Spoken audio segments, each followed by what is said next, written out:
For many years, I was a good friend of Sherlock Holmes, the famous private detective.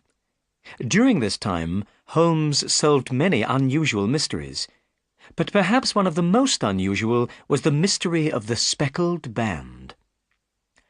The story began in April 1883. At that time, Holmes and I were sharing an apartment in Baker Street in London. One morning, I woke up very early. To my surprise, Holmes was standing beside my bed. He was already dressed. "What's happened, Holmes?" I asked. "Is there a fire?"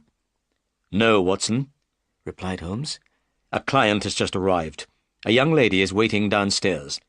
She seems very worried and upset. I think she has something important to tell me. This could be an interesting case, Watson. That's why I woke you up." "I'll come at once," I said. I was very interested in Holmes' cases. My friend was a very clever detective. I very much admired his work. So I dressed quickly and went downstairs with Holmes. The lady was waiting in our sitting room. She was dressed all in black. Over her face she wore a veil. "Good morning, madam," said Holmes. "I'm Sherlock Holmes, and this is Dr. Watson, my friend and helper." Holmes shut the door and turned to the lady. "You're shivering, madam," he said. "You must be cold. Sit near the fire, and I'll get you some hot coffee." The lady moved nearer the fire. Then she said, "It isn't the cold which makes me shiver." "What is it, then?" "It's fear, Mr. Holmes. It's terror." As she spoke, the lady raised her veil. We saw at once that she was very frightened. Her eyes were like the eyes of a terrified animal. She was a young woman, about 30 years old, but her hair was already turning grey with worry. Holmes looked at the lady carefully. Then he leant forward and touched her arm. "Don't be afraid," he said kindly. "I'm sure we can help you. But first, please tell us your story." "Mr. Holmes," said our visitor, "I know I'm in terrible danger.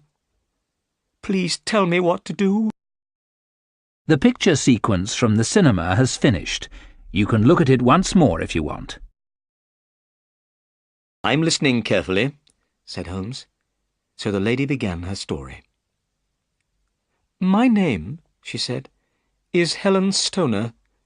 My father was an officer in the Indian Army, but he died when I was a baby. After his death, my mother, my sister, Julia, and myself continued to live in India. My sister Julia and I were twins. When Julia and I were only 2 years old, my mother married again. She married a man called Dr. Grimesby Roylott. So Dr. Roylott became our stepfather." "Tell me about Dr. Roylott," said Holmes. "In the past, Dr. Roylott's family were very rich," said Miss Stoner. "But as the years went by, they lost all their money. Now, Dr. Roylott has only a large, old house and a small piece of land. The house is called Stoke Moran. I'm living at Stoke Moran with Dr. Roylott now. When my stepfather was young, he studied medicine. After he became a doctor, he went to India. That's where he met my mother and later married her." "My mother was a rich woman," went on Miss Stoner. "She had a private income. Every year she received a sum of about £1,000 from her bank. When she married Dr. Roylott, an agreement was made about this money." "What was this agreement?" asked Holmes. "If my mother died," replied Miss Stoner, "Dr. Roylott would inherit her income. After her death, he would receive £1,000 every year. But if my sister or I married, some of the £1,000 would go to us instead. We would receive part of the money." "I see," said Holmes. "After some years, we returned to England from India," continued Miss Stoner. But soon after we got back, my mother was killed in an accident. At first, all our neighbours at Stoke Moran were friendly with my stepfather. They were very happy that someone from the Roylott family was living at Stoke Moran again. But my stepfather didn't want to make friends with anyone. Whenever he went out, he quarrelled with somebody. He is a very bad-tempered man and gets angry quickly. Soon, all our neighbours were afraid of him. Didn't he have any friends at all? Asked Holmes. His only friends were gypsies, said Miss Stoner. These gypsies move round the country in bands. Dr. Roylott allows these gypsies to camp on his land. Dr. Roylott is also very fond of Indian animals. 2 of these, a cheetah and a baboon, were sent to him from India. They run around freely over his land. Everyone is terrified of these dangerous animals. So Julia and I became more and more unhappy, went on Miss Stoner. No servants wanted to live at Stoke Moran, so we had to do all the work. When Julia died— Your sister is dead, then? Asked Holmes. At once he became very interested. Yes, said Miss Stoner. She was to be married. The date had been fixed for the wedding. But 2 weeks before her wedding day, Julia died. The picture sequence from the cinema has finished. You can look at it once more if you want. Holmes leant forward excitedly. Tell me exactly what happened, he said. On the night of Julia's death, said Miss Stoner, my stepfather went to his room early. Julia and I were sitting together in my bedroom. We talked until about 11 o'clock. Then Julia went to bed. All the bedrooms at Stoke Moran are in the same part of the house. They're all next to each other on the ground floor. The door of each bedroom opens into the same corridor. The windows look out onto the garden, but there are no doors or windows from one bedroom to the next. I understand, said Holmes. As Julia was leaving my room that evening, she asked a strange question. "Tell me, Helen," she said, "have you ever heard anyone whistle in the middle of the night?" "No," I said in surprise. "Why?" "Because during the past few nights," replied Julia, "I have heard a strange whistle. It's very low and clear, but I don't know where it comes from." "Remember," I said, "some gypsies are camping near the house. Perhaps it was one of them whistling at night." "You're probably right," Julia replied. "Anyway, it doesn't matter. Good night." She smiled at me and closed my door. Did you and Julia always lock your doors at night? Asked Holmes. "Yes," replied Miss Stoner. "We were afraid of the cheetah and the baboon. They're dangerous animals. We didn't feel safe unless our doors and windows were locked." "Of course," said Holmes. "Please, go on." "That night there was a terrible storm," continued Miss Stoner. "The wind was howling and the rain was beating on the window. I couldn't sleep. Suddenly I heard a dreadful scream. I knew it was Julia. I jumped out of bed and ran into the corridor. As I opened my door, I thought I heard a noise. It was a low, clear whistle. Then I heard another sound. The second sound was like metal clanging against metal. I saw that my sister's door was open. I stared at it in horror. Suddenly, Julia appeared. She was standing in the doorway. Her face was white with terror.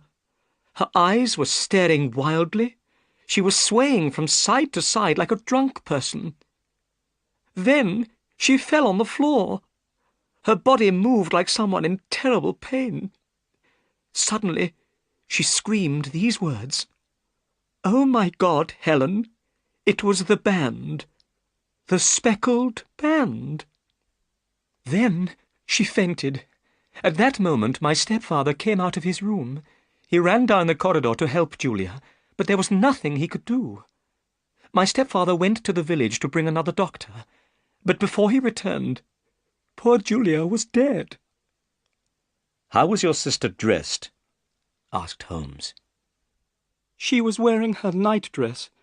In one hand, she was holding a box of matches, and in the other, a burnt match.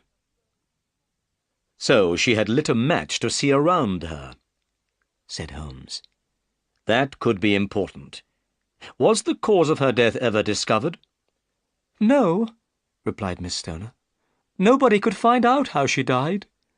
Her body was not marked in any way. The doors and windows of Julia's room were locked. The chimney was built so that no one could climb down into the fireplace from the roof. Nobody could get in or out of her room. So Julia must have been alone in her bedroom. But what about her strange words? The speckled band, asked Holmes. What do you think she meant? I don't know, said Miss Stoner. But perhaps she meant a band of people. Gypsies were camping near the house. Many of these gypsies wear handkerchiefs on their heads.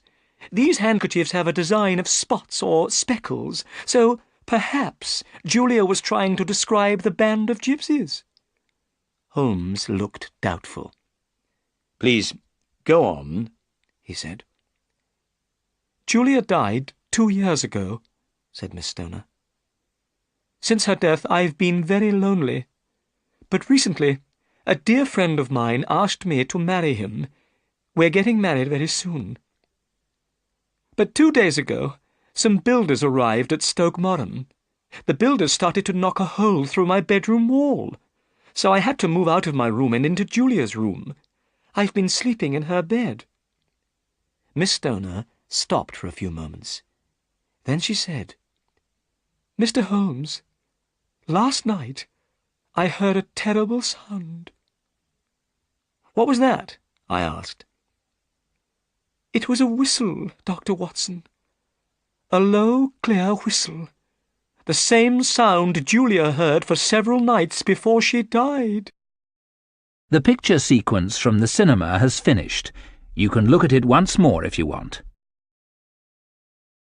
Holmes and I looked at each other in astonishment. What did you do? Asked Holmes. I jumped out of bed and looked around me, replied Miss Stoner. But it was dark and I couldn't see anything.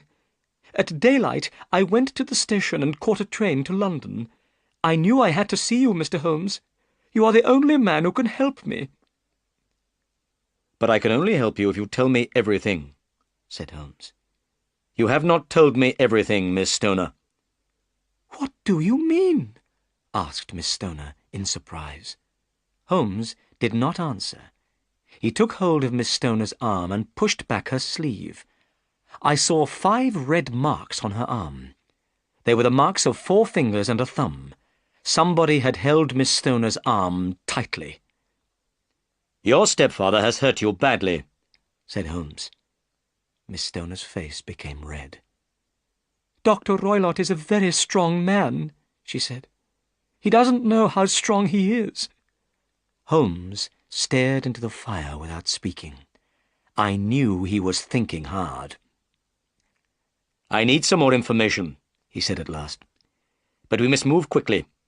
I want to go to Stoke Moran today and examine the bedrooms there.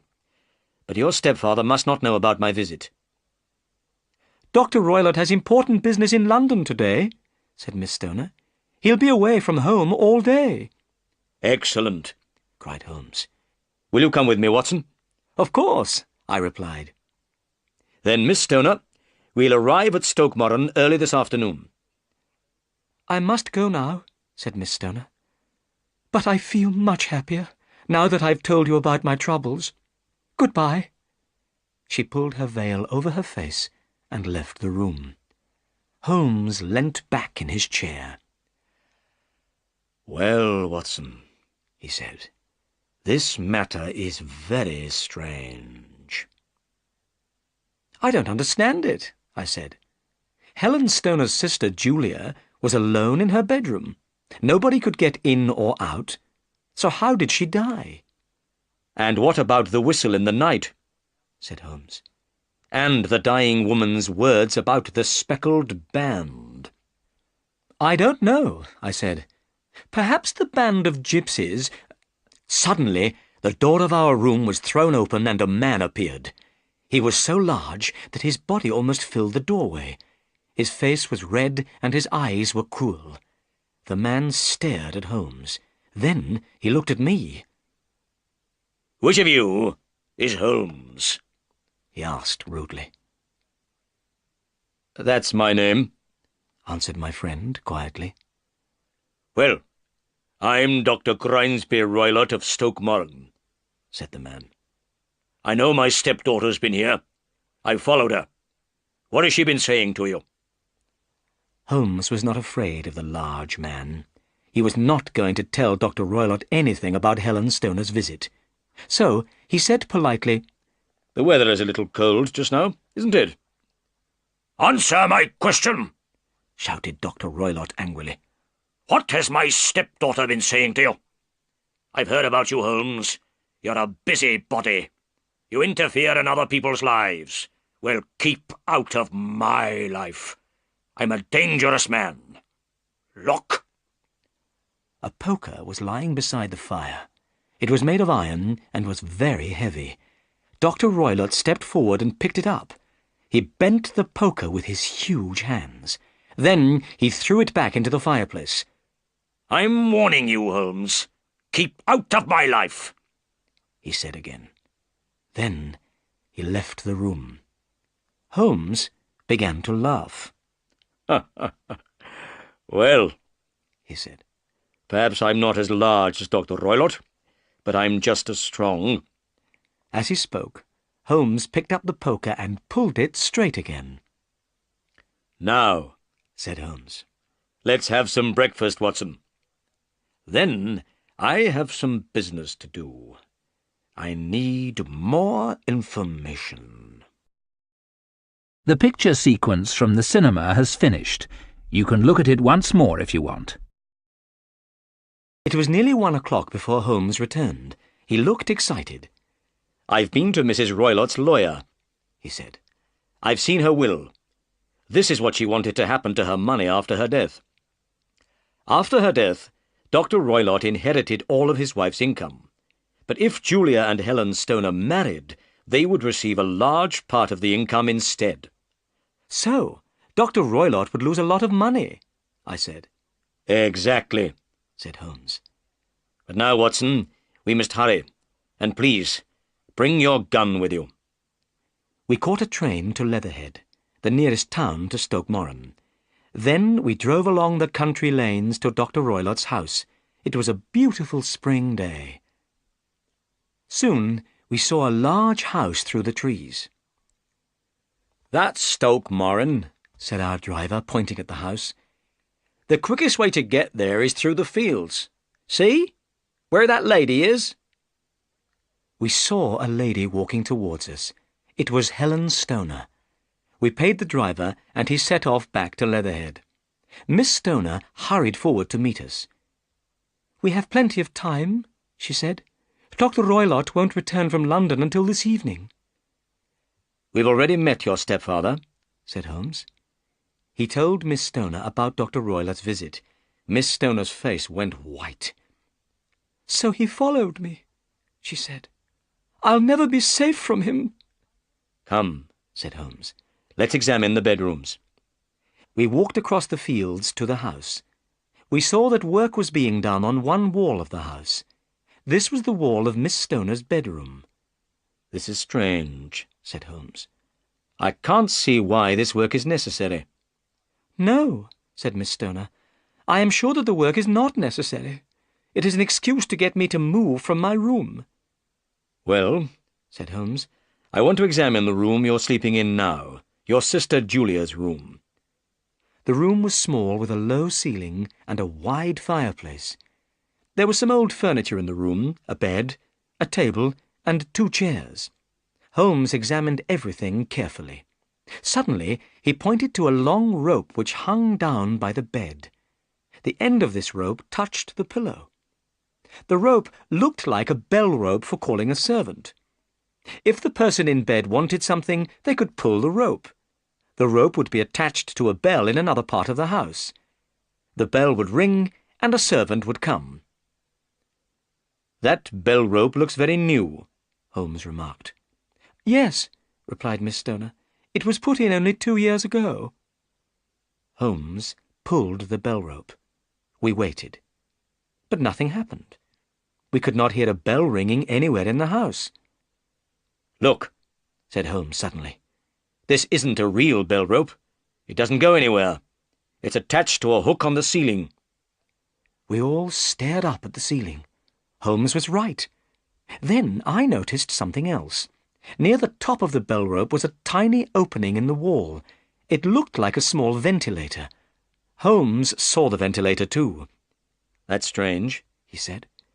"Air usually comes into a room from outside through a ventilator, but this ventilator connects 2 rooms inside. I wonder why." "I don't know," said Miss Stoner.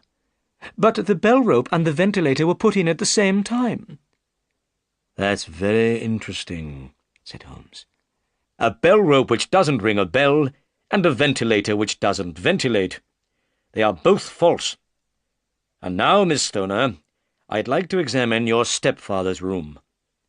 We went into Dr. Roylott's room next door. There were a few pieces of furniture in the room, and some books. In the middle of the floor stood a large iron safe. The safe was locked. Holmes knocked on the walls of the safe. "What's in here?" he asked. "My stepfather's business papers," replied Miss Stoner. "There isn't a cat inside." "A cat?" said Miss Stoner in surprise. "No. What a strange idea." "Well, look," said Holmes. He pointed to a small saucer of milk on top of the safe. "We don't have a cat," said Miss Stoner. "But there is the cheetah. A cheetah is just a big cat." "Yes, of course," said Holmes. "But here's something else." A short stick was lying on top of the bed. A thin rope was attached to this stick. One end of the rope had been tied into a noose. I looked at the noose. I wondered what it was for. "Well," said Holmes, "I think I've seen enough." We walked out into the garden. Holmes looked very serious.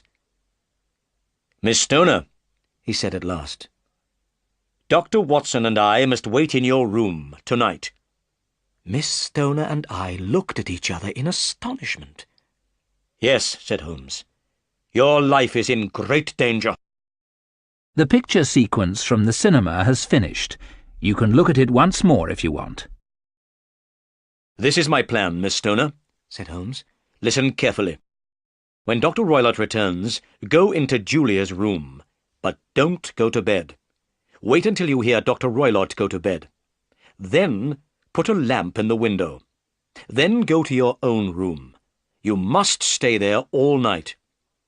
Dr. Watson and I will be watching the house. The lamp in the window will be a signal for us. When we see the lamp, we'll come." "But where will you be?" asked Miss Stoner. Holmes pointed to a building through the trees. "Is that the village inn?" he asked. "Yes," said Miss Stoner. "Then Dr. Watson and I will wait at the village inn," said Holmes. "We can watch your bedroom window from there. Goodbye, Miss Stoner, and don't be afraid." Holmes and I went to the inn. We paid for a room on the first floor. From our room we could see Stoke Moran. As it was getting dark, a horse and carriage came along the road. I saw Dr. Roylott sitting in the carriage. The carriage went through the big iron gates at Stoke Moran. Then it drove on up to the house. "Watson," said Holmes, "we may be in great danger tonight." "Why do you think we may be in great danger?" I asked. "What did you see in those rooms?" "You remember the bell rope and the ventilator?" "Yes," I said, "but I don't understand why they are important." "Both the bell rope and the ventilator were put into the room 2 years ago," said Holmes. "But they are false. They don't work. And something else happened 2 years ago. Julia Stoner died." "Yes," I said, "but I still don't see—" "Did you notice anything unusual about the bed, Watson?" asked Holmes. "No." "The bed was fixed to the floor. It cannot be moved. It must always stay in the same position, next to the bell rope and under the ventilator." "Holmes," I cried, "I'm beginning to understand. The person in the bed cannot escape some terrible danger." "Dr. Roylott is a very clever man," said Holmes. "We're just in time to prevent a horrible crime." The picture sequence from the cinema has finished. You can look at it once more if you want.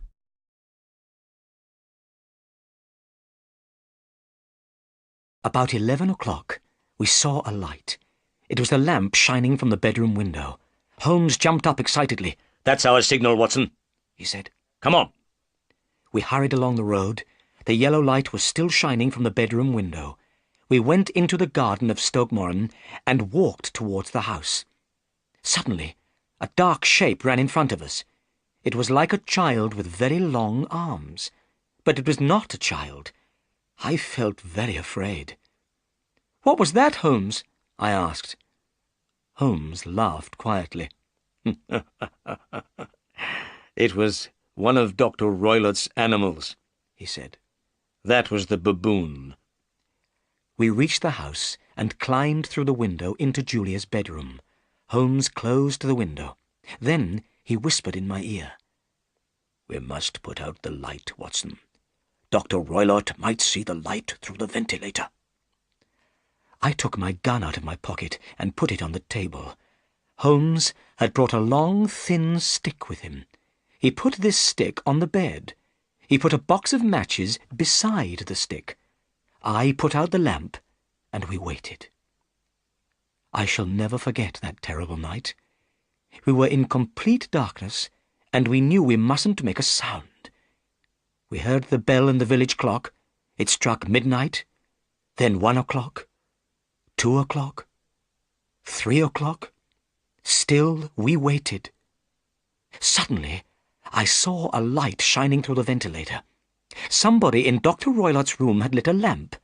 I heard someone moving about quietly. Then everything was silent again. Another half-hour passed. Then I heard a strange noise, a very soft, hissing noise. The noise was near us in the room. Holmes jumped up and lit a match. Immediately, I heard a low, clear whistle. Suddenly, Holmes began hitting the bell rope with his stick. By the light of the match, I saw his face. It was full of horror. "Do you see it, Watson?" he shouted. But I saw nothing. Holmes stopped hitting the bell rope and gazed up at the ventilator. Suddenly, we heard a dreadful cry, a cry of pain and terror. I felt cold and sick with fear. "What was that cry?" I whispered. "It means that everything is over," said Holmes. "Bring your gun, and let's go into Dr. Roylott's room." Holmes lit the lamp. Then I followed him down the corridor to Dr. Roylott's room. We knocked twice on the door, but there was no reply. We pushed the door open and entered the room. A terrible sight met our eyes. Dr. Roylott was sitting beside his safe. The door of the safe was open. The short stick with the noose lay across Dr. Roylott's knees. Dr. Roylott was dead. His eyes were staring upwards in terror. There was something strange round his head. It was bright yellow with brown speckles. "The band," whispered Holmes. "The speckled band." I stepped forward. Immediately the strange band began to move. "It's a snake!" I cried in horror. Quickly, Holmes grabbed the stick with the noose on the end. He caught the snake's head in the noose. Then he threw the snake into the iron safe and closed the door. The metal door clanged shut. The picture sequence from the cinema has finished. You can look at it once more if you want. Next morning, we took Helen Stoner away from Stoke Moran. The poor girl was very upset by what had happened. We took her to an aunt's house in London. She would stay there until her wedding. We also told the police about Dr. Roylott's death. Then we returned to our apartment in Baker Street. "Tell me something, Holmes," I said. "How did you know the speckled band was a snake?" "Well," said Holmes. "when I examined Julia Stoner's bedroom, I saw the bell rope and the ventilator. I saw they were both false. Then I noticed the bed was fixed to the floor. And I realized that something could pass through the ventilator, it could travel down the bell rope and land on the bed. Immediately, I thought of a snake. Dr. Roylott had other strange animals from India. It would be easy for him to have a snake as well. So, he kept it in his safe and fed it with milk. And every night he put the snake through the ventilator. It went into his stepdaughter's room and came down the rope. He knew that one night it would bite the girl in the bed." "How did he make the snake come back to him?" I asked. "Dr. Roylott's signal to the snake was a whistle," replied Holmes. "When the snake heard the whistle, it returned to its master. Julia and Helen Stoner also heard this whistle." "On the night her sister died," I said, "Helen Stoner heard the sound of metal clanging against metal." "That was the safe door clanging shut," said Holmes. "So, when you heard the hissing noise in the room last night," I said, "you knew it was the snake?" "Yes. So I hit it with my stick, and it went back through the ventilator. But the blows from my stick also made it angry. That's why it bit Dr. Roylott." "Dr. Roylott wanted his stepdaughter's money," I said. "He killed Julia Stoner, and he tried to kill her sister Helen too. But his plans went wrong. The snake finally killed its master." "Exactly," said Holmes. "And I don't feel very sorry for him."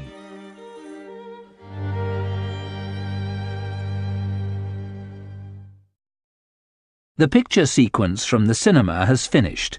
You can look at it once more if you want.